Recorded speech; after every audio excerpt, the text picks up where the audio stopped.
Hello, welcome to Football United TV. I'm your host, Matt King, and I'm here with Eric from originally Sacramento, now studying, I believe, and working in Madrid. Is that true? Yes, yes. Yes. Playing football, yes, out here in Madrid. Excellent, man. How's that going? It's going really well. It's a new lifestyle, new city, loving every bit of it. But most of all, it's the football out here, the footballing culture, the footballing thing. It's just like it's a dream come true.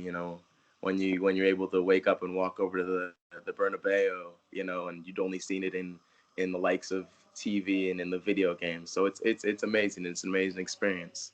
And I'm happy to be on this show to be able to talk a little bit about football with Mate, you. it's a pleasure to have you on as well. And Bills has talked so much decent stuff about you and how you see football, and the fact that you know your statistics, you know teams from around the world in different leagues such as MLS, La Liga, and Absolutely. Premier League, because you're a big Chelsea fan. So so we have to. So actually, I want to ask you about your La Liga feeling. How do you feel about the La Liga since you've been into Madrid, Spain? How's Um, it going? it's actually very interesting when somebody asks me about how I feel about Spanish football and La Liga and like the different Yeah. leagues out here, and the only way I can say it is to define it is it's incredible. I mean, just how many teams, how many different things, the culture. I mean, where I come from, you walk by a restaurant, you walk by a bar, there's always baseball, there's always football, there's always basketball, there's all these other sports other there. Whereas I go into a bar here and they'll have football on it, and it doesn't necessarily have to be the giants like Real Madrid, the Barcelonas, the Atletico Madrids. It can be two of the lower division teams, going at it, duking it out, and you have people still sitting in there watching with their jerseys like that's their hometown team. And I think that part is something really, really incredible. Agreed. Yeah. Yeah. I've looked at maybe the MLS. What do you think about the MLS recently? Asking you, because what I see is LAFC and stuff, and teams like this that are pushing up into making it a more of a supportive thing, and like giving you Yeah, a chance and giving that crowd absolutely, atmosphere. You absolutely. feel And I'll stop you there because like I I'll tell you, MLS is making a big shift. MLS, what is happening with American football and the American sport, or the American side of the sport, is it's growing. It's simply just growing. The MLS commissioner Don Garber just came out with a statement last within the last few days, saying that the MLS is actually going to be expanding to 30 teams. 30 teams. And so what that now does, it brings to the picture is as you start to see more and more teams pop up, especially, for example, um, California. California has now three teams, three major MLS teams, and a fourth one potentially coming in. And that's what I mean in terms of just the growth and just to see. I think the competitiveness of the sport is going to really show its side within the next 20 to 30 years. You ask about LAFC, you ask about places like that with Carlos Vela, you've got this Latans coming in, and I think that the reason that LAFC moved in is because now you are probably going to start to see that kind of Yankees kind of rivalry, Yankee derby days. and I don't think that it's going to be. I think it's going to be, in my opinion, a completely different kind of rivalry because we aren't really sure what to do. I think that that soccer is more about the passion. I think that if really the American fans can dig deep and actually find the real root of passion rather than just going to an event and just thinking that it's Yeah. having understanding about the game. I think that that's what's really missing from the game in the United States. And I think that once we reach into that and once we tap into that, and with the expansion of these teams, that combination is going to be very good for the game in the United States. I think so, and I think obviously a disappointment about the World Cup for United States to get into, but it shows how they feel domestically about their league and how they wanted to progress it, seeing as America are going to hold the 26 World Cup with Canada and Mexico. Yeah, So they're going to push to that bar, you know, and absolutely. that's exciting because America should be in it, you know. They should be in that mix, and it's exciting to see. And the thing is I think that when you tapped into you mentioned not qualifying for the World Cup, I think what that did for us, it was a wake up call. I think it was perfect timing, in fact. And like at first, as a fan, I was, as an American, and like being from the States and growing up and like watching, some of these players go. I used to go to Galaxy games when I was a kid, and I used to watch Donovan play. I used to watch Kobe Jones play. I used to watch the Dempsey's play. Like, and watching them grow up, that was the foundation.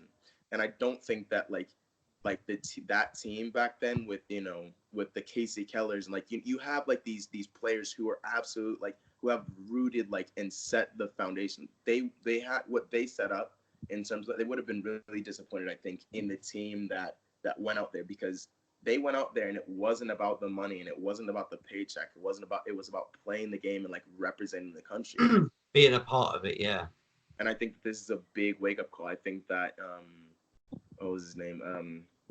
Analysis. No, I'm trying to. It's quite hard to remember so much, isn't there? He does. He played. He's some experience, but he made a great point. He made a great point saying that this goes beyond this. This has to do with it's no longer about being a boy and saying, you know what, oh, I can go out there and I can play and I can mess around and at the end of the day I get paid. No, like, you're on the national stage now. You have to show up. Trinidad and Tobago has never qualified for a World Cup, and all you have to do is step into a game, put a jersey on, and do your thing. Not only do you have the ability and the experience and the exposure and the things that Trinidad and Tobago got into one World Cup. Yeah. And against England. They into that when they snuck into the Peter Crouch pulled on the dreadlocks. Do you remember that? Yeah. World Cup, they did. I remember that. They did. They qualified and remember that being a big deal. He scored that goal. Mm-hmm. Yep. That was the first time I think they ever got in, I think. And it shows not to underestimate anybody, but to get of course, to have a bad streak going in there. They were winless in the last, I think, no, they had a tie they had one tie and 3 losses coming into that game. Yes. So it's like the mentality just wasn't there. And yeah, for me, the coaching is really, and I'm not saying that it's not a good thing to have an American coach, but I think that, well, the story is that the U.S. could have had Jurgen Klinsmann before they brought Bradley in. Yeah. And yeah. I'm all for having a homegrown coach and like father son. I get that. I understand that. But you have to understand, Jurgen Klinsmann also led a German national team to being ranked number 1 in the world. You have to understand that. You need and if you really want to take things to the next level. He loved it, didn't he? He loved the cricket. He loved the national team. He really put his heart into it. He did, exactly. And with the players that we had and the mentality that we had, I think we could have done very well, especially in the 2010 World Cup. Yeah. South Africa, 2010 World Cup when Donovan went in, and it's little moments like that where you can go the extra step with somebody who's got experience in the quarterfinals, the semifinals, some of these bigger games, and I think that's all we were missing then, and it's little things like that I think that we as a nation, especially with a sport like this, need to understand that it's more than just having players. It's more than just it's little, and we're getting there. We're a growing nation. We're growing. Yeah, it's the foundations. You've got to bring them up. You've got to make them believe that they can do what they want to do. Absolutely. It's like what England done. We realised that the English national team realised that it wasn't doing very well, especially between 2006 and 2012. We weren't doing very well, and we've picked it up, and now we've got these youngsters coming out of England, even if now 17, 18-year-olds. People want to pay 50, 80 million for them, you know what I mean? They're like, what? Man. They haven't even played 2-3 games. And this is a very good point to go on. I'm telling you. Chelsea. How are we feeling about Chelsea? How am I feeling? Chelsea. I am feeling, as a Chelsea supporter, it Yes. is it is one of those things where, growing up, I'm used to. So, I grew up in the era of the Desais, the Verons, the Crespos, like the I've seen players come and go. I've seen because for me, little backstory on how I became a Chelsea fan is, um, we got a PlayStation when we were younger, and being a PlayStation, and you we had FIFA as one of the games, and naturally we just picked it up and we just we started playing, and we went to the Premier League a little bit. We heard about, obviously Manchester United was big, and obviously, some of the and get you have Arsenals, you've got the Chelseas, you've got the all these teams, and Yeah. for me, I was actually, what really impressed me was, originally was the Invincibles. The Invincibles were what drew kind of Yeah. my attention to the Premier League. Watching a team go into a league and actually go undefeated, like that was like, oh, this is more than just this is an actual, there's and understand it too. Just like what it's like watching the Golden State Warriors or watching like the '96 Bulls. Like, you know what I mean? Like it has that similar kind of Similar feeling. appeal. Yeah. And so that naturally, that's like, okay, I can So why appreciate Chelsea? why Chelsea. So Why watching that? Then so why pick Chelsea? why pick Chelsea? It's funny. Because it must have happened later, right? No. What So happened? we didn't have real team, like me and my brothers. So we come from a family of family of six, my mom, dad, and then three brothers, and we each had our own team. My little brother chose Yeah. United. Like, he was a big David Beckham fan and loved the hell was now my and then my brother above me was an Arsenal fan, and you know we came to an agreement that I would choose a different team. I would just Yeah. because I had fancied Arsenal, and then Chelsea was there. Chelsea was there, and like when I finally chose Chelsea, watching Drogba was just like it's like you watch the Drogbas, you watch the Macaleys, you watch the Kalus, you watch the Maludas, Up Lampard, 12. Deco, like the back, like from front to back, the team is like, and Chelsea was a storm. Yeah. and not just that, but waking up and having that competitiveness in the house, like that, like, oh, when Boxing Day comes on, when like at age 5 and 6, I can't have that conversation with kids out of there were some kids on the playground who understood that, but like they were watching baseball. I was eating my bowl of cereal at 3 a.m. watching some Derby because it was a midday. When was this then, mate? When how long ago was this that you This goes back to 2000, 2001 kind of era. okay, Like this yeah, this yeah. is like this is pre everything. I mean, like I said, we got into even some of these other teams. Like you would even think that we would understand, like, or like an American, but RC Lens, very small French team that doesn't. RC Lens was one of the first. We went in. We were playing the game or we were playing with this team because the guys had these interesting names that we'd never, and like these little things like that just make. But like I have That an makes RC it Lens. I have stick an in your I have an mind. RC, yeah. I have an RC Lens jersey, like player issue, because of these kind, like it sticks with you. It sticks with you kind of thing. And Mate, yeah. I guess that like I'm speaking on behalf of like many Americans, because like we didn't have that kind of, I'm one of many Americans where like that's where it started. This is how it kind of like stuck with us. Like we stuck with it because of like either the video games or like because and that's our understanding. We didn't wake up and we didn't have our parents who like named us after footballers, or like had, like, what I mean, like we didn't have that kind of cultural experience. Like we were just kind of like, yeah. And I guess that's what, like where we are a little bit behind, where it's like you have that, like you have a set, that like that, and like you're understanding where I'm coming from, is like it's a very interesting variation coming over here to Spain and seeing that, like Chelsea right now, like I still keep up with Chelsea, watch everything about like Why not? Yeah, they're good. They're good. They're still good, aren't they? Yeah, and like, but like, that's how long it goes back. Is that it's a 20 year, 20 like 20, almost 20-year process of just like following and sticking with and like knowing and understanding like more than just the game. You know, Chelsea.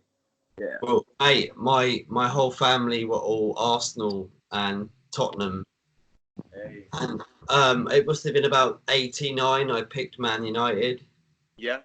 and they were like, "What?" And I did it on my own. Do you know what I mean? I was like, I just like what they're doing right now. I think they might even be a good team in the future. You know, and Absolutely. then wow, what happened? You know, like, and Amen. that's how it is. Like, yeah, it's like you never really know what's going to happen. Like with who you support, like you say, your experience of your environment, you didn't necessarily have the push around from other people to say this is the team, blah de blah. But you did. You know, I mean, you picked what you wanted, and at least you're sticking with it. My eldest brother chose City, and he chose City back in the day. This was when, because he was a really big Real Madrid. Like we were all really big Real Madrid people. I mean, like, you know, El Phenomenal was one of my favorite. Like Ronaldo, the original Ronaldo was one of my favorite players growing up. Like I was a number 9. He was like wore the same boots as this guy growing up. Like, you know what I mean? Like I was like, and so Robinho went over to Manchester City, and my brother became a Manchester City fan through that. And this was like that very first, that first like really big Moneyball move, because after that, that's when the floodgates opened, and now the sport opened up. That was, Chelsea had done it with Abramovich somewhat, but Chelsea had bargained and did it right because they had a correct manager at the time that knew how to get them to play together. Manchester City just kind of threw everything. I remember Mark Hughes being there and just like Mark. In my definition of Mark Hughes is like Mark Hughes is the best scout ever. If you want a guy that can put together a team, He was my number one striker mm-hmm. for Man United. Mark Hughes. Yeah. He was my idol when I was younger. Then he goes to Man City. You know what I mean? I'm like, being a manager, I'm like, what are you doing to me? Yeah. He was a Chelsea man as well. Was he a Chelsea forward? He was indeed. Yeah, you're correct. Yeah, he was. Mark Hughes was. Yeah, Chelsea, Man United twice, and Man. Was he Tottenham? Did he not play at Man? He was a manager at Man City, wasn't he? Yes. City. He was manager at Fulham. Oh, Tottenham. I don't think it was Tottenham. I think it was Chelsea, twice at Man United, and oh, jeez, this is a very good question. We're looking way back here, aren't we? Was it Portsmouth? I feel like he played in blue again. But it wasn't for Chelsea. Oh, that's what I mean. A good question. And that's why I'm like, what is he? Because so many archives. Yeah. But like I said, he's the best. He's the best scout. He's a terrible manager. He does not know how to coach. But in terms of putting players, he did the same thing at Fulham. He did the same thing at City. He did the same thing. Where else was he? He was at QPR, and he brought together. Yes. And he brings together these great. He knows how to put. You give him money, he's gonna spend it well. But he just doesn't know how to get him to act right. That's the only thing. Not in the major things, no. Yeah, he's just a scout. You're right. He's just somebody who should pick players that he sees fit to play for certain teams. I've watched the teams that he's put together, and it's been brilliant. And then you look at it and you're like, was he at Aston Villa as well? Oh, this is good. I don't know. I don't want to say yes. I don't want to say no. But in my brain, it makes sense to think that he might associate it with Aston Villa. Yeah. And I'm looking at John Terry as well, and I'm that's why I remember he brought he fancied getting either a Chelsea bat or retirement. He did the same thing with. Then I go on to Steve Bruce, and then I think, Mark Hughes, Steve Bruce. I'm like mixed. It's like a molding of two people with grey hair. Exactly. Steve Bruce over at Sunderland, man. Those were and when I talk football with somebody and it wanders a little bit, it's nice though because it shows that some of these names to me I haven't heard in years. I didn't even I haven't thought about Mark Hughes playing what third club Mark Hughes played for. You know what I mean? And yeah, coming over here, you don't like people are able to have that conversation with you, and I think that's the biggest thing about coming over here and being able to talk about things like that is like you don't see that, you don't have that conversation. I can't walk up to a guy in the street and, Hey, I went about for about maybe 4 to 6 years ago. I went to watch Barnet Football Club, yeah. which is really low league. Hmm. Who's the manager? Player manager Edgar Davids. Really? Yeah, I watched him play 90 minutes of football as a player manager in a lower league crappy team with his sunglasses on, balling it, getting sent off as well sometimes. But you know what I mean? It brings that reality, like You get checked like that, and it's unbelievable, man. It's really unbelievable. good. It's really good. I was like, wow, Edgar Davids is in non-league football in England as a player manager. The guy's won like how many Champions Leagues? Like, Jeez, Barcelona, Juventus, with the Dutch. I mean, the guy, Ajax. Ajax. Yeah, he's just. Speaking of Ajax. Speaking of Ajax. Yes. How good have they been recently? I mean, with Tadic as well, who played for Southampton, who didn't look at him and think, wow, what I did not good think he's got. gonna be. I didn't think Daley Blind was gonna be a leader like that, and I think that that's huge to see such a Yeah, you're right. and such a young squad to be able to step up to the plate and say, we don't care who you are, how much history you've had, and they've done it twice now. And I think that that's why they're the team to be kind of slept on. They're the dark horse in this because Yeah. not only have they kind of stepped in and made themselves present, but they really don't. I don't think like they're a bold team. They play gritty ball. They play fast moving in the midfield. It's a classic 4-4-2 that they throw out there, very classic Dutch, formation, and it works. They figured out a way to, I think, and it was funny because I was watching, and how football's kind of played now, where we in FIFA you call it a sweaty goal, but like It's funny. get that low driven cross across the box, and somebody's waiting there to just knock it in. They've mastered that kind of technique down, and I think that Yeah. Real Madrid had it when a couple of years back when Ronaldo was playing, and I think that they had that cruel counterattack that would just like you can't do anything about that. When they break free, they're going and a ball across the 6-yard box and Ronaldo waiting to knock it in. There's not much you can do. And here they do it, but they do it as a team. It's not one individual player. They've kind of got that whole little. Yeah, it's a team mentality, and that's what pushed them. I think that's what pushed them through. They beat Real Madrid and Juventus like in a row. That must be tactical. That must be mentality of knowing your role and what you should be doing. Real Madrid and Juventus probably looked at him and thought, "We'll just go out and like do our individual things." But Ajax were like, stop them from doing their individual things and actually like push on our team play against them. And they were really overwhelmed by the force that both teams, Ajax, smashed it. Ajax and I'm excited to see what they do in the next round, really, because I think that coming up again, and I would even speak into the final depending on who's kind of there, because Ajax are looking very dangerous. I wouldn't say that they're necessarily have one foot in there, but they've definitely got an advantage going in because of this momentum that they've got. You don't just step into the Bernabeu and win. 4-1. You don't just go into the Sunset or the is no not the Sunset or the sorry Juventus Stadium. Yeah. I'm sorry. It's always hard to remember, isn't it? Same here, mate. Yeah. Like anyway, into Juventus Stadium and Turin. Turin, yeah, going to Turin and just beat them in their home ground. Like, you have to understand that right there, soccer is a momentum, and you look at some of these fairy tale stories, and like this is one of those where it's got some special kind of like it reminds me of the Chelsea, um, their 12-13 final, where they went up against some of these giants again, what 3-1 down against Napoli and go back and yeah, like it reminds me of that kind of like Champions League football magic where you have this dark horse that nobody sees coming.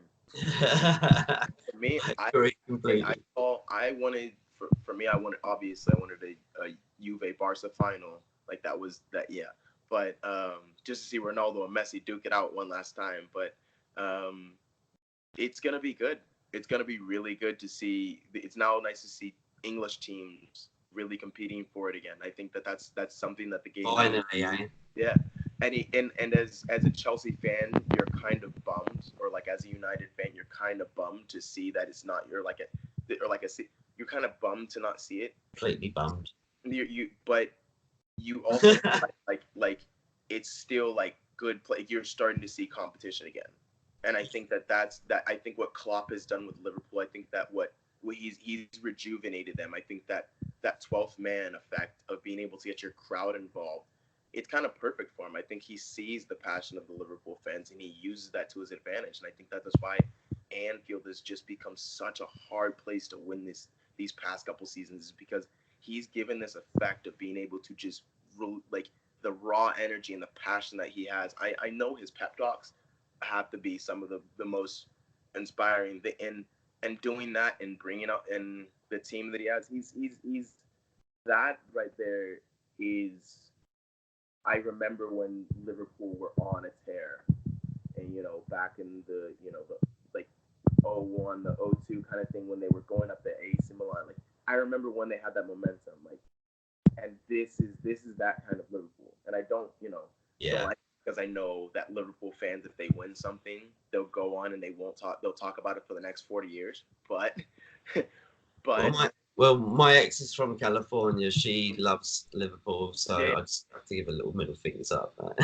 yeah, I'm Man United till I die. Don't you? Don't, but, absolutely. but man, the Premier League, yeah, I think it's the best league because it is the birth of the whole entire thing. So I guess it would cause people to watch it all over the world. But yeah, I think MLS and I think other leagues as well, especially Australian league, is A picking League. up a little bit, It not is. a lot, but it's picking up. It's I think getting they'll get a World Cup soon. It'll level up a little bit. there when he was done. He didn't necessarily choose MLS. He went over to and like that's one of the greatest strikers to play the game. You Yeah, know, and Tim Cahill. You've got some players. Down over there.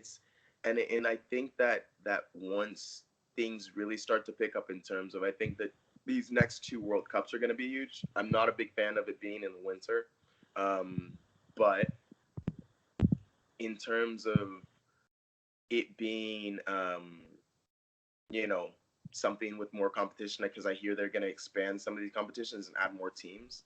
It'll be interesting. It will be very interesting. I'm excited to see what these stadiums look like, and excited to see what it really. yeah. Yeah,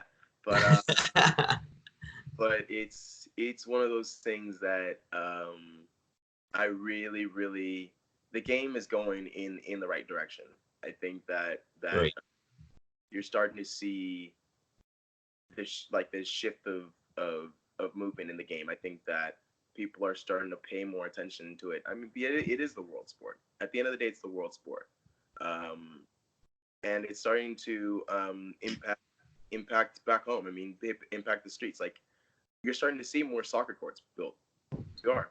You're starting to see like I know of a great There's organization. a lot more progress in Yeah, the Street Soccer USA, if you've heard of them, they actually what they do is have you heard of the Homeless World Cup at all? yes. Yeah. So the organization that funds that they actually are popping up in different cities and building street soccer courts in underfunded neighborhoods. So now it's not just basketball courts available. It's like you're having Everything. you're encouraging it, and I think that that's the real thing is that the sport is being encouraged to be played um, around the world. And I think that especially back home for me, it's huge because now I'm not just seeing kids, playing basketball with the no light. Like they can go to a court that's well lit. They can go to, and it's safe and it's a community thing. It's at a community center and Yeah, it's gonna be big. I think that there's some exciting years for the sport, not just um, back home for me, but here as well. Well, And yeah, I'm looking forward to come out. I'm hoping to come out for the Champions League final at absolutely, the new Atletico Madrid stadium. I believe it's that. Yeah, yeah, the Wanda, yeah. There you go. If you want to do an interview outside of there, mate, that'd be brilliant. absolutely. I would love to. Camera and that, we'll sort I'd it love. out, and that'd be brilliant. Yeah, I would absolutely love to do that. What we hoping then? Give me your exclusive. Who do you think will make the Champions League final? So how are we And looking then at? we'll ask about Europa because that's the most important one for you. I know. But Well, Champions League first. Who do you think is going to make the finals out of the four? well, you. Tough, isn't it? I know you've got. Spurs and Ajax, And I'm trying to think. Liverpool and Barcelona. It's such a toughie. And I was thinking about this the other day. I couldn't tell you. This is one of the first years because I honestly thought that clear cut this was going to be Juventus's year. This was going to be, you know, Do you know when I knew it wasn't Juventus' year? When the shitty Man United Jose Mourinho team beat them in Turin for the first time in a long time. yeah, I I think was that. like, this not your year this year. I just know it's not your year. But Like, that, Man, you that were game, rubbish and they still beat you on your home turf. yeah, that and I think that game was and the reason being is the reason I said that Juventus was I had my heart completely set on Juventus and was like convinced. It's simply it's Ronaldo's competition. It's Cristiano's competition, Yeah. and Great. they fell asleep. It's as simple as that. The team did not, there was no backing. There's no excuse. You were in the 2017 Champions League final where nine of the field players that you're fielding right now were, or no, not nine of the players on your team were in that final. Exactly. Six, We weren't six, doing six anything you at were all. fielding, six of the players you were fielding, and you're going to tell me that you can't. And don't get me wrong. Do not get me wrong. Having Gigi Buffon in goal is a presence. Is a huge like that you can say that his experience that could be the difference that could have maybe been the difference between them going probably to the semifinal. But even then, you've been relying on Ronaldo to score. That passing like Ronaldo's like he's Ronaldo. Don't get me wrong. This is his competition. He shows up day in and day out. But Ronaldo can only do so much.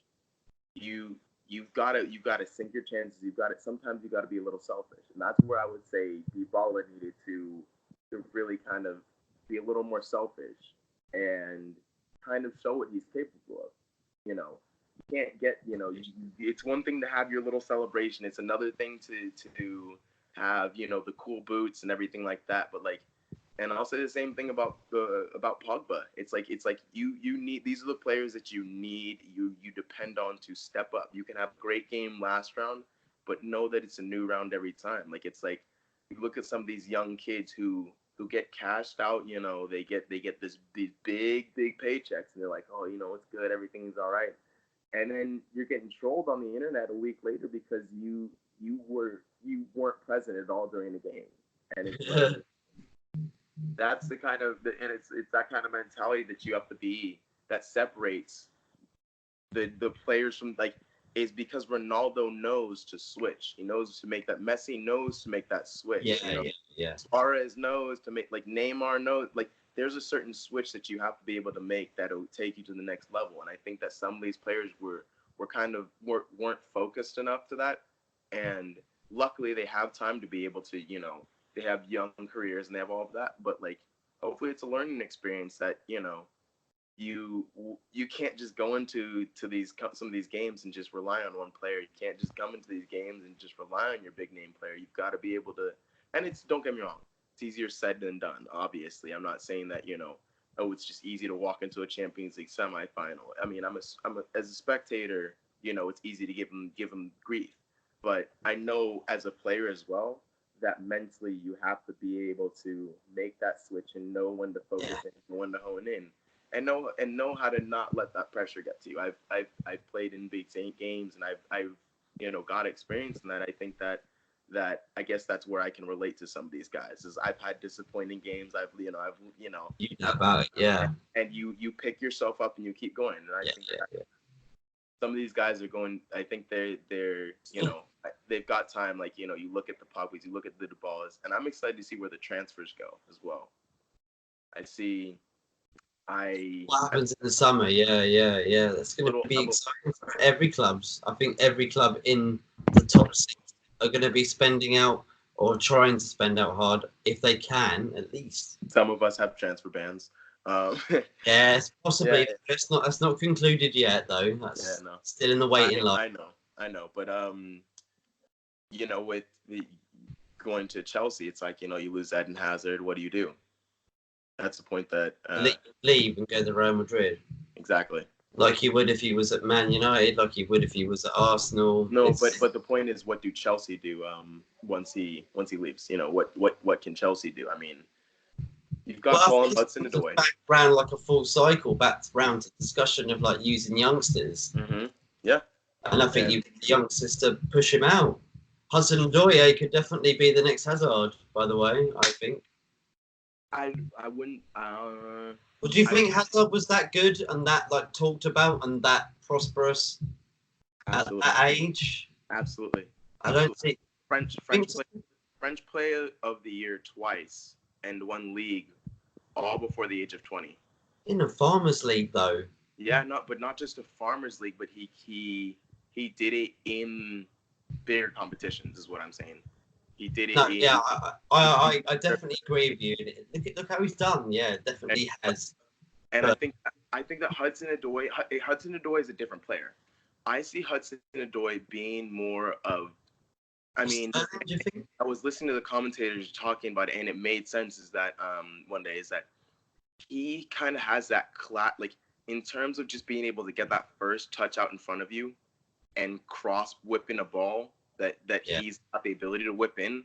It reminds you of kind of like that David Beckham kind of like esque like that kind of player, and the speed he has too.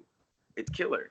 So I think he's a different kind of player because Hazard's more of a goal scorer. If I'm not going to score, then I'm going to be able to give an assist. Whereas Hudson-Odoi kind of sits back and he waits to beat the defender before going on. And don't get me wrong, he's got a great goal scoring ability.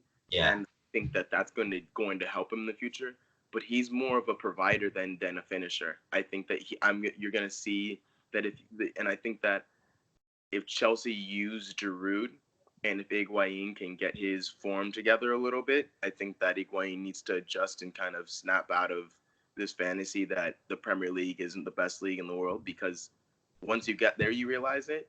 And if you don't, you're going to get swallowed up and eaten, and you're not going to be able to prove yourself. No, exactly. Yeah. Yeah, exactly. It's a demanding league. If you don't score in the Premier League or you're not doing your job in the Premier League, you get apart. The papers will rip you apart. The press will rip you apart. The crowds will rip you apart. And it's the most demanding league in the world in terms of who like if you like. It's amazing just how much pressure is applied in the Premier League. So much. Is that who's that? You with people? Yeah, no, I'm at one of my friend's houses, and he's like, he told me I can use the other room for it, so it worked out nicely. Well, you need to get out. You need to get out and go and party, mate. It's Madrid, man. You need to get out. Yeah, no, but I'm a footballer, so I gotta take care of myself. Well, mate, we'll speak to you maybe in the next few days. Just give us a shout, and we can always have another talk. Absolutely. Eric, thank you so much for talking. Huh? We will, and next time around, I'll have a list of topics. You can do bullet points. You can hit me up with kind of anything. Anything, mate. We got you. Eric, thank you very much. Shout out any of your Twitters or your feeds, social networks. Instagram is don.eric.pie. Twitter is @TheRealEricPie. And you can follow me on Facebook at Eric Moses Pie. There you go. Yeah. Guys, cool, by the way. I'm vouching for this guy. So is Bills as well. Bills, shout out to Bills. Thank you very much for setting us up with someone who knows their football, mate. You know what I mean? I speak to Americans. By the way, Eric, I lived out in America myself for a little while, Nice. and nobody was interested in what I had to say or watch. I got given a little TV in the sports bar, mate, a little tiny little 50s TV, black and white, to watch Champions League. They watched all their basketball because it was an NFL season. So I was like left out cut. Yeah, like you can reach out anytime, and I'm always gonna be there for your channel. And hopefully, this is one of many, and I hope it grows. I'm definitely gonna be giving shout outs and kind of reach out and yeah, get the word mate. out. So, just want opinions, mate. I just want to make this be for everybody else, not for myself. But my friends back home would love to do everybody's reactions, you know. Like, so Eric, thank you very much, and we'll speak to you soon, man. Absolutely. Take care, man. All right, my friend. Have a good night. Bye bye.